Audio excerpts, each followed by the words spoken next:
తిరిగి ఒకసారి మళ్ళీ మా ప్రతినిధి ప్రభాకర్ని కాంటాక్ట్ చేద్దాం. ప్రభాకర్ లైవ్లో మనకి రాజ్భవన్ నుంచి కంటిన్యూ అవుతున్నారు. ప్రభాకర్, ఇప్పుడు అజార్ని ఆల్ ఆఫ్ ఏ సడన్ మంత్రి పదవిలోకి తీసుకోవడంతో రాజకీయంగా ఇది ఎలాంటి ప్రాధాన్యత సంతరించుకునే అవకాశం కనిపిస్తోంది? ఎగ్జాక్ట్లీ సత్య, ఇది ఒక స్ట్రాటజికల్ మూవ్గా చెప్పొచ్చు. కాంగ్రెస్ పార్టీకి సంబంధించి ప్రభుత్వం ఏర్పడిన రెండేళ్ల నుంచి మైనార్టీ కానీ లేకపోతే గ్రేటర్ హైదరాబాద్ నుంచి కానీ క్యాబినెట్లో ఎవరికీ చోట్లేదు. ఇక్కడ 2 కోటాస్ని కాంగ్రెస్ అకామిడేట్ చేసిందని చెప్పొచ్చు. ఒకటి మైనార్టీ కోటా నుంచి ఒకరిని మంత్రివర్గంలోకి తీసుకున్నట్లయింది. రెండవది గ్రేటర్ హైదరాబాద్, మొత్తం గ్రేటర్ హైదరాబాద్ అంతా కూడా బీఆర్ఎస్ స్వీప్ చేసిన నేపథ్యంలో సో గ్రేటర్ హైదరాబాద్ నుంచి అట్లాగే రంగారెడ్డి జిల్లా నుంచి 2 జిల్లాల నుంచి మాత్రమే మంత్రి పదవి, అక్కడ నిజామాబాద్ ఆదిలాబాద్ ఉన్నప్పటికీ కూడా మేజర్ పార్ట్ అయిన గ్రేటర్ హైదరాబాద్ నుంచి ఇప్పటివరకు క్యాబినెట్లో చేరలేదు. కాకపోతే ఈ మూవ్తో రెండింటినీ కూడా అకామిడేట్ చేసినట్లయింది, రెండింటినీ కూడా బ్యాలెన్స్ చేసినట్టయింది. సో ఈ అజారుద్దీన్కి మంత్రి పదవి ఇవ్వడం అటు మైనార్టీని కన్విన్స్ చేసినట్టుగా అట్లాగే గ్రేటర్ హైదరాబాద్ ప్రజలను కన్విన్స్ చేసినట్టుగా. గతంలో హైదరాబాద్ జూబ్లీహిల్స్ నుంచి హజార్ కంటెస్ట్ చేసి ఉన్నాడు కాబట్టి జూబ్లీహిల్స్ ఓటర్లను కూడా కొంత కన్విన్స్ చేయడానికి, కొంత సంతృప్తిపరచడానికి అవకాశం ఉన్నట్టుగా కాంగ్రెస్ పార్టీ భావించినట్టుగానే చెప్పొచ్చు. ఎందుకంటే ఇప్పటి వరకు అంటే ఎలక్షన్స్ ఇంకొక 10 రోజులు ఉన్న నేపథ్యంలోనే ఇప్పుడే ఈ మూవ్ తీసుకున్న అదైతే ఇప్పుడు ప్రతిపక్షాలు విమర్శిస్తున్నప్పటికీ కూడా కాంగ్రెస్ పార్టీ స్ట్రాటజికల్గానే వ్యవహరించిందని చెప్పొచ్చు. ఇప్పటి వరకు ఉన్న 3 మంత్రి పదవుల ఖాళీలలో ఇంకా 3 ఫిల్ చేయాల్సి ఉంది. సో దీంట్లో ఒకటి అజార్కి ఇవ్వగా ఇంకొక 3 జిల్లాలు ఖాళీ ఉంటాయి, నిజామాబాద్, ఆదిలాబాద్ అట్లాగే రంగారెడ్డి.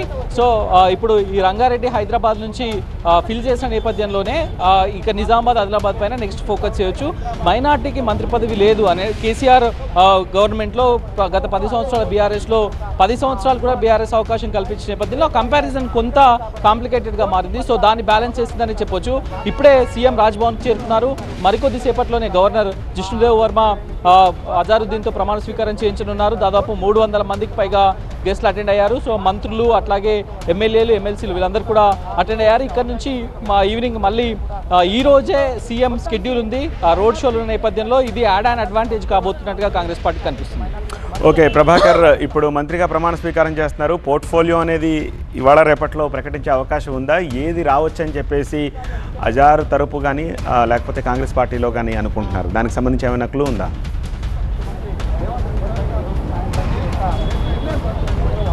పోర్ట్ఫోలియో అనేది పూర్తిగా సీఎం విచక్షణకు సంబంధించిన అంశం. సీఎం ఎప్పుడైనా కూడా పోర్ట్ఫోలియోని అలాట్ చేయొచ్చు. గతంలో చూసాం, మనం 3 మంత్రులను తీసుకున్నప్పుడు 3 డేస్ టైం పట్టింది. సో ఇప్పుడు ఆల్రెడీ డిసైడ్ అయిపోయింది అనే ప్రచారం జరుగుతుంది. ఎందుకంటే మైనార్టీ వెల్ఫేర్ అట్లాగే అజార్ ఎట్లాగో బై డిఫాల్ట్ స్పోర్ట్స్ పర్సన్ కాబట్టి స్పోర్ట్స్ మినిస్ట్రీ ఇవి 2 కూడా ఇస్తారనే ప్రచారం జరిగింది.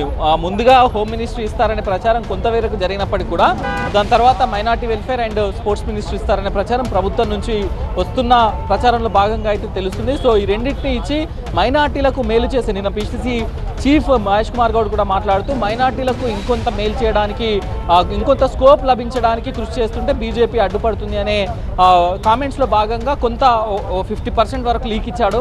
సో దాన్ని బట్టి అర్థం చేసుకోవాల్సింది మైనార్టీ వెల్ఫేర్ను అజార్కి అప్పచెప్పబోతున్నట్టుగా ప్రచారం జరుగుతుంది. సో దానికి కొంత బలం చేకూర్చినట్టుగానే నిన్నటి పిసిసి చీఫ్ కామెంట్స్ ద్వారా అర్థమవుతుంది. సో ఇప్పటికీ మైనార్టీ వెల్ఫేర్ అడ్లూరు లక్ష్మణ్ కుమార్ దగ్గర ఉంది. ఎస్సీ ఎస్టీ వెల్ఫేర్తో పాటుగా మైనార్టీ వెల్ఫేర్ అడ్లూరు లక్ష్మణ్ కుమార్కి ఇచ్చారు. స్పోర్ట్స్ వాకిటి శ్రీహర్ దగ్గర ఉంది. సో ఈ రెండింటిని తీసేమైనా ఇస్తారా, లేకపోతే సీఎం దగ్గర కొన్ని అదనపు శాఖలు ఉన్నాయి, వాటిలో నుంచి ఏమైనా అడ్జస్ట్ చేస్తారా అనేది అయితే చూడాల్సి ఉంది. ఈ రోజు సాయంత్రం వరకు అయితే పోర్ట్ఫోలియో అలాట్మెంట్, ఇవాళ సాయంత్రం కానీ రేపు మార్నింగ్ వరకు అయితే పోర్ట్ఫోలియో అలాట్మెంట్ అయితే జరగబోతుంది.